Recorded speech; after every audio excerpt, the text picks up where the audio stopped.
Hello my dear student, আশা করি সবাই ভালো আছো।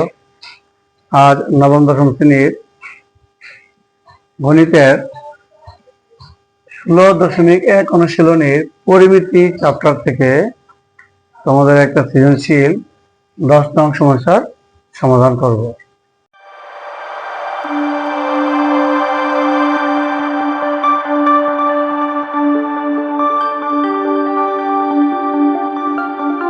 সৃজনশীল প্রশ্নটা কি আসলে দেখি। 10 নং প্রশ্নটা হচ্ছে, একটি সমকোণী ত্রিভুজের লম্ব ভূমির 12 ভাগের 1 অংশ থেকে 6 সেন্টিমিটার কম আর অতিভুজ ভূমির 3 ভাগের 4 অংশ থেকে 3 সেন্টিমিটার কম। ভূমি x হলে ত্রিভুজের ক্ষেত্রফল x এর মাধ্যমে প্রকাশ করো। খ, ভূমি দৈর্ঘ্য নির্ণয় করো। গ, ত্রিভুজটি ভূমি 12 সেন্টিমিটার হলে এর পরিসীমার সমান পরিসীমা বিশিষ্ট ত্রিভুজের ক্ষেত্রফল নির্ণয় করো। তো আমরা সমাধান করি। দেখো, ক, ধরি সমকোণী ত্রিভুজের ভূমি 1 সেন্টিমিটার, অর্থাৎ এই ধরো যদি একটা সমকোণী ত্রিভুজ হয়, এই সমকোণী ত্রিভুজের ভূমি,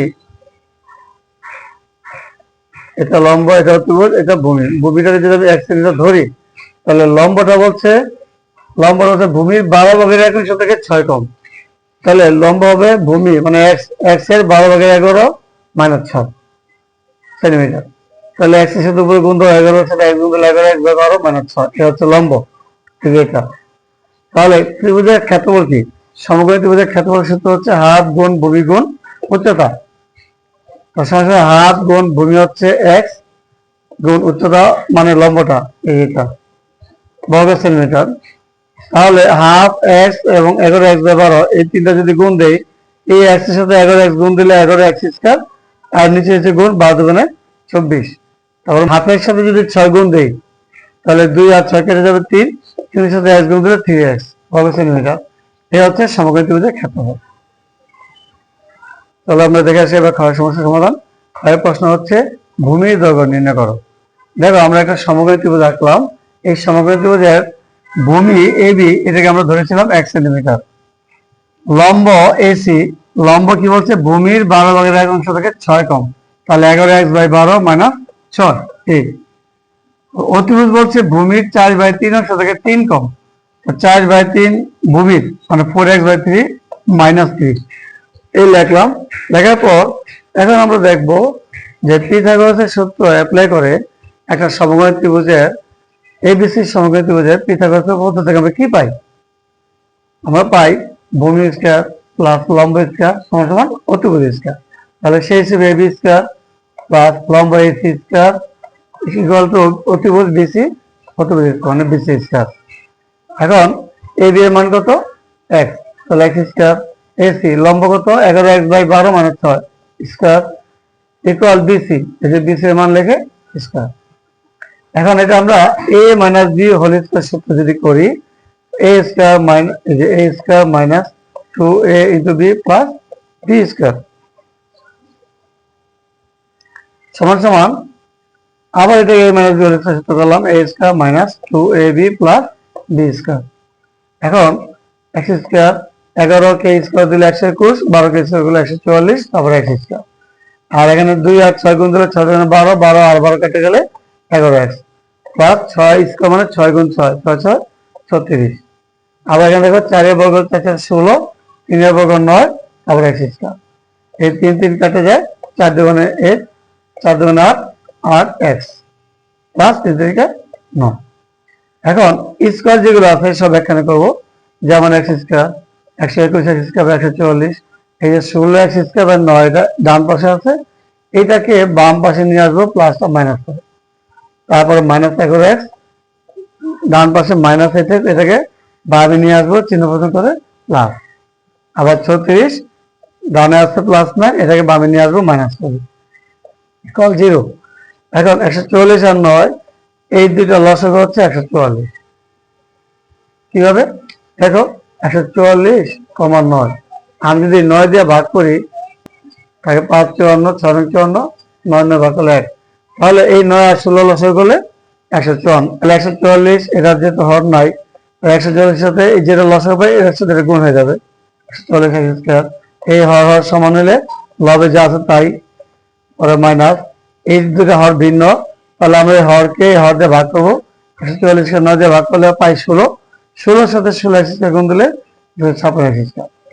পরে 11x আর 8x, এটা মাইনাস একটা প্লাস, একটা মাইনাস একটা প্লাস হলে আমরা জানি বিয়োগ করতে হয়, চিহ্ন দিব বড়রা বামে যে চিহ্ন সেই চিহ্ন। তো আমরা বিয়োগ করে 3x পেলাম, যেহেতু বড় -11 তাহলে এখানে মাইনাস চিহ্ন দিলাম।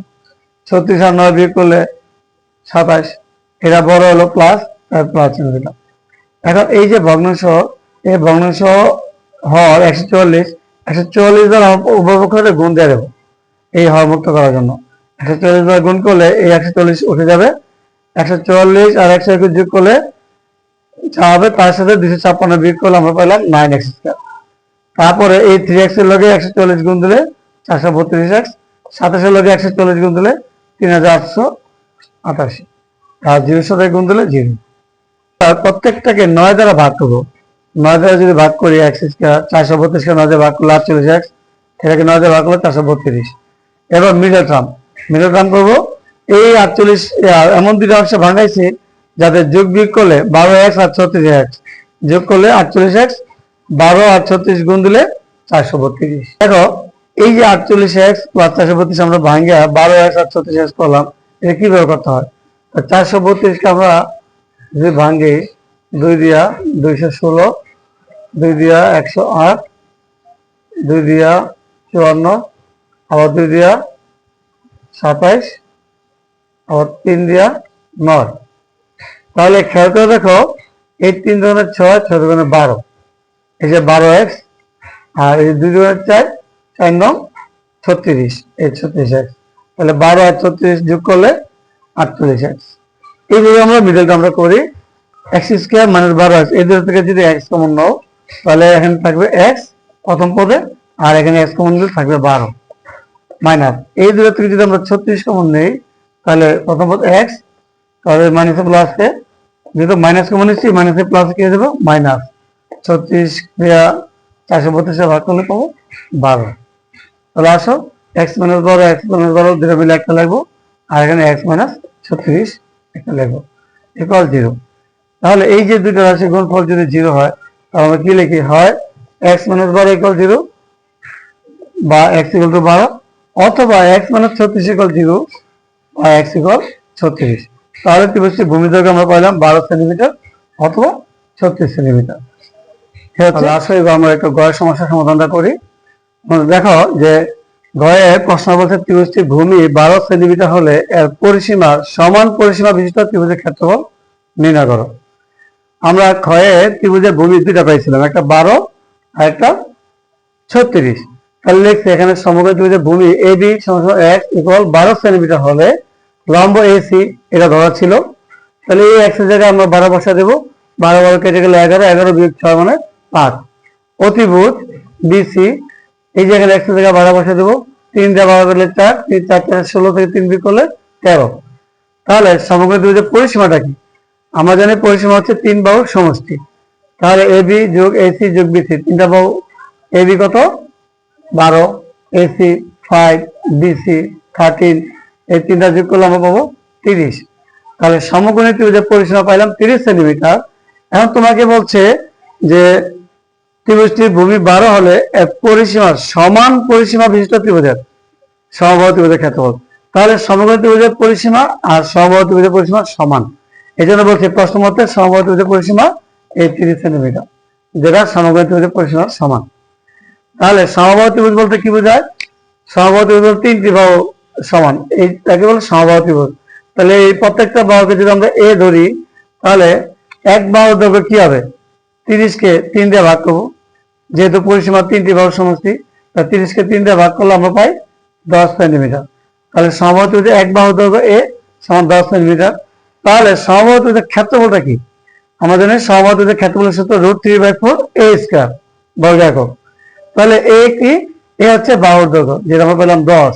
তাহলে 10 স্কয়ার, 10 কে স্কয়ার করলে 100, 4 দিয়ে যদি আমি 100 কাটি 25, 25 এর লগে √3 গুণ দিলে 25√3, আর এটাকে যদি ক্যালকুলেট টিপ দেই তাহলে 43.301 বর্গ সেন্টিমিটার পাই। এই হচ্ছে আমার ক্ষেত্রফল, অর্থাৎ সমবাহু ত্রিভুজের ক্ষেত্রফলের মান। আশা করি সবাই বুঝতে পেরেছো। তাহলে এই অঙ্কটি যদি তোমাদের কাছে ভালো লাগে, উপকৃত হও, তাহলে ভিডিওতে একটা লাইক, কমেন্ট, শেয়ার এবং সাবস্ক্রাইব করে যাবে। সবাই ভালো থাকো, খোদা হাফেজ।